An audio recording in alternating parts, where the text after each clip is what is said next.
Hello, this is just on my own personal page. I just wanted to kind of go over my fight with Russell and break down a little bit of what I was thinking, what I was doing in the fight, and kind of what I had seen from Russell before and our game plan around what we were trying to do in that fight.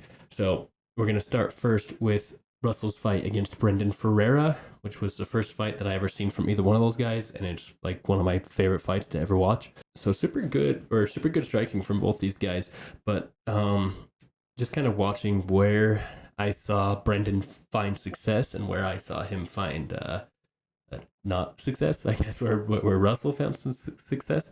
A lot of the times in the first round, when Brendan would be backing straight up, and then Russell would get him up against the cage, would be the places that he would be in the most danger.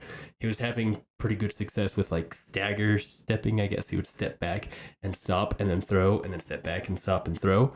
He was having good success with that, but the times that he would be backing straight up and eventually get to the wall, Russell was able to kind of gain momentum into his punches and land the more powerful punches and hurt Brendan a few times in that first round. Um, and then I also noticed the uppercuts from Russell were insanely damaging and very scary. And so that was another thing that we had to kind of keep in mind and plan for is Russell's uppercuts are super dangerous. Backing up against Russell, super dangerous. Second round, Brendan found a lot more success. He was doing a lot more, angle cutting. He would step back and then he'd step off to the side and throw a few strikes, and he was having a lot of success there. He almost stopped Russell. Kind of what I noticed in that round was Russell was pretty tired coming into that second round, but Brendan wasn't really setting a pace. He was just kind of waiting for Russell to come in onto him. So that was another note, another mental note that I had kept in mind coming up into this fight. And then for his third fight against Spencer Hansa, Spencer had a really great performance against him, but it was a split decision, and I'm thinking it's just mostly Spencer was backing up a lot of the time, and Russell was pressing forward a lot of the time because that's how he fights. And then in the third round, Russell was able to get the knockdown as once again Spencer was backing up towards the cage. Russell just kind of steps in, and he's really good at maintaining his cage control or his distance management, I guess, to be able to step into really powerful punches. So those were just a few things that I noticed and a couple things that I wanted to keep in mind getting ready for this camp. And so, yeah, I worked a lot with Dominico Salas, who has a pretty similar fight style to Russell. And then I worked with Chris Chu, who doesn't really have a very similar fight style to Russell, but he helped me a lot in the clinch work and stuff like that.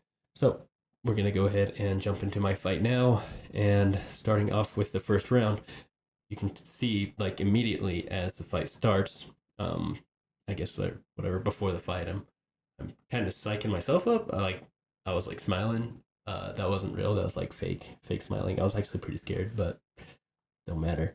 I got over it. So, anyways, convinced myself that I was ready to go, and then we started going, and I knew immediately he's gonna press forward. So my first initial game plan was to cut right and throw a right straight, and just keep on cutting right immediately. So every time he would step in, I'd cut a quick angle and throw a couple punches, trying not to back straight up. I kind of figured in the back, in the warm up room, I probably should have thought it before, but I was like, oh, they're probably going to come out with like a wrestling game plan because I'm not the best wrestler, or I've shown to not be the best wrestler in my fights. So that was something that I wanted to, but that's something that I've been working on, especially with the guys at the pit who really good ground guys. So I was kind of expecting him to come in with a little bit more of a wrestling game plan, and then he got that first weird little trip thing, but kind of landed out of position, so I was able to just scramble right back up and keep on circling out, trying not to go straight back, but keep on going at angles. You can see the times that I do go straight back is where he lands the more powerful punches.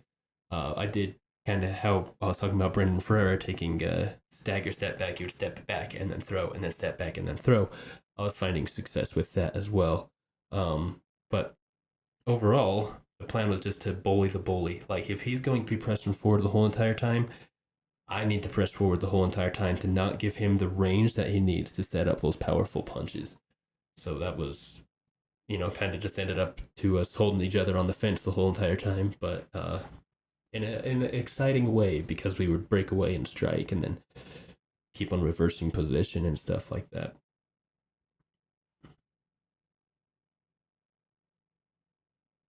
So yeah, Bully the Bully was really the mindset, I guess, that I came in with all of these, and I was pressing him hard up against the cage, and my bad about that.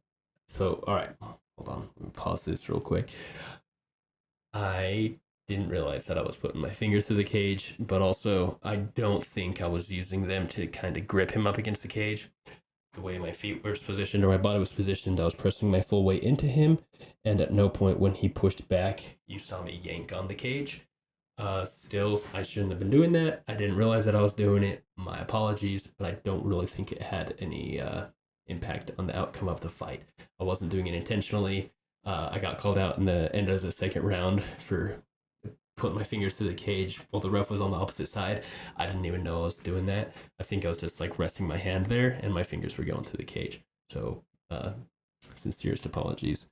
All right, and then moving on from that though, every time we would clinch and have a little bit of a break, I would grab Russell's right arm immediately because of that right uppercut. I wanted to be aware of that. I didn't want to get caught by it. And then right there, I threw a knee. And usually when you do something to somebody, they're going to do it back. So I threw a knee expecting him to throw a knee, and I was able to kind of cross block it. So that was kind of cool. And then we're right back to wrestling up against the cage. And there I am just controlling his arms so that way I don't get caught by that arm or whatever. I liked body locks a lot, just kind of getting over hooks and elevating him, especially since I was taller, and pulling him off balance. And then I was like, I should probably get another takedown here because he got that takedown earlier, and I want to just make sure I got this. So I did the body lock bear hug. That's like my favorite takedown because every time I do it, everybody's like, "Oh, you're so strong," and I like it. So, yeah, I got that body lock takedown, dragged him down, and just started landing some punches from up top. But I didn't. Yeah, I don't know what I was doing here. I was just, I don't know. I was tired, so it didn't count. But good first round, and I wasn't sure. I mean, watching it back, I know that I won that round, but in the fight, I wasn't sure. Then we're gonna go to the second round. All right, so in his fight with Brendan, he slowed down a lot in the second round. So I wanted to meet him with pressure in that first round and just have it play out exactly how it did. Like we just brawl each other to death and we both get super tired. And then in the second round to kind of pick up the pace and go for the finish. And I was so close.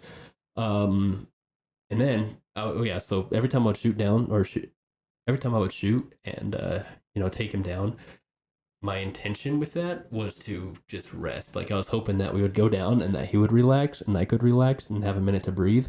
But he was immediately starting to get back up, which was incredibly annoying. But that's what you're supposed to do. So didn't ever get really a chance to rest during that whole entire fight, which I'm glad I was able to keep up the whole time. And then there was an issue there. So I was backing straight up again and he was coming forward and I was like, no, don't do this. So I was like, I'm going to throw a teep. But then, like, right before I threw it, I was like, I'm going to throw this teep and he's going to catch it and kick my leg out from underneath because I know that he always catches kicks and I know I always get my kicks caught. So I knew that was going to come, but I guess it's kind of better than the alternative. But he actually ends up, so he catches my leg and then steps into his power and catches me with that left hook over the top.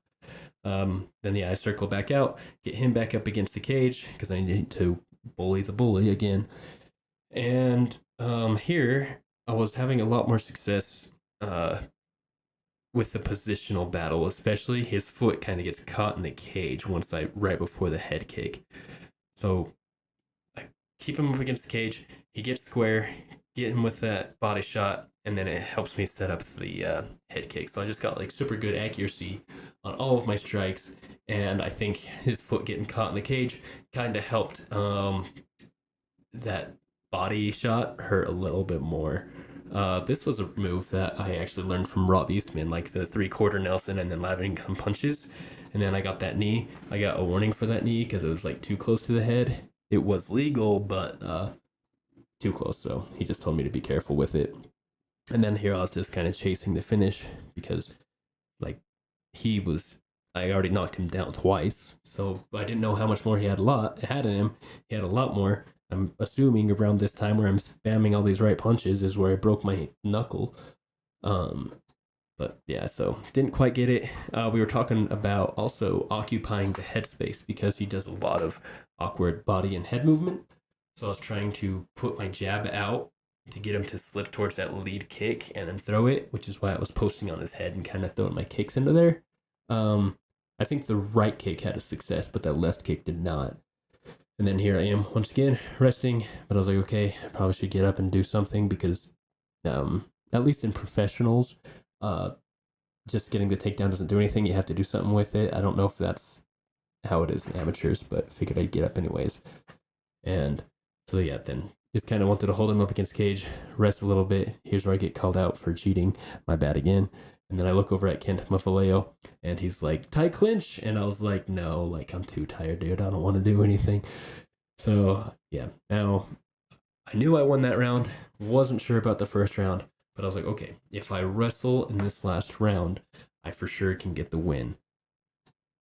And then my coaches, I don't remember anything that they told me, but I do remember, I do remember one thing that they told me, which was, don't lose it now or don't throw it away or something like that. So that kind of gave me a bit like, okay, I think I'm winning, but I still don't know. Like I should have.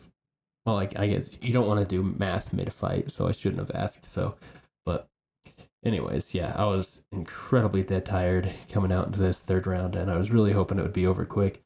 Well, I was really just planning on taking him down and laying on him, but he did not give me the chance to. So, yeah, round starts, and I'm already like starting to fatigue, and I step straight back and I eat a big right hand. Then I get up against the cage, and I'm like right where Russell wants me.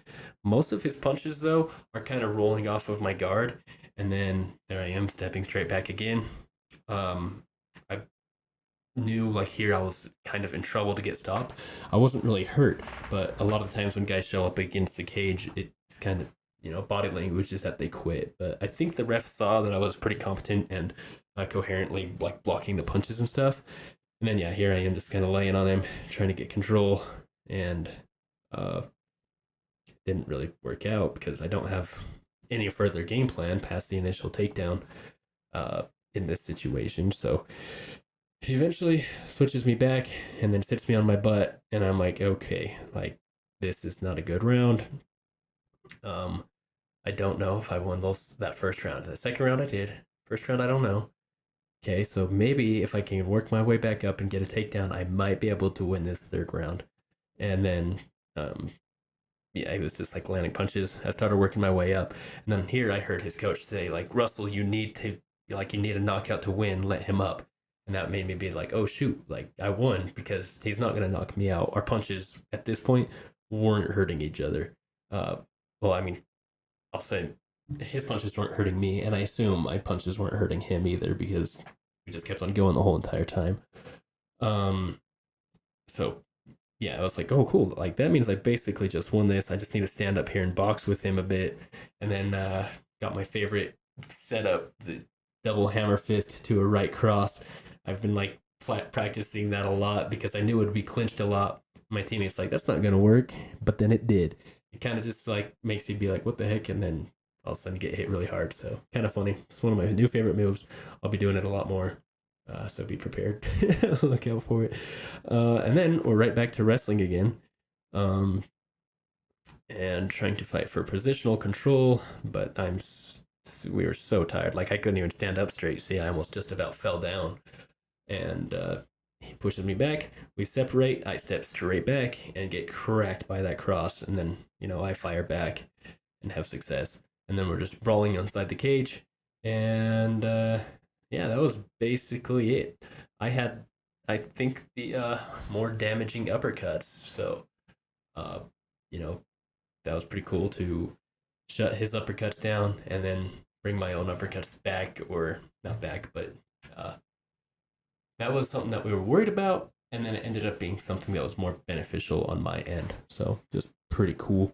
Uh, After that, Sean was trying to put my shirt on. I couldn't get my shirt on because I was so tired. I couldn't even get my hands up above my head. Eric says that, it doesn't matter who wins or loses that fight, and I 100% agree, because we both like showed our skill sets and how much we've leveled up over our past few fights. So tons of fun, great fight, and excited for my next one, October 14th. Keep an eye out, and I'll be kind of showing more improvements in my wrestling and my striking, and wrestle with a purpose this time instead of the purpose being to relax. Overall, I think that's about it. So thank you for watching, and I'll see you all on August 11th.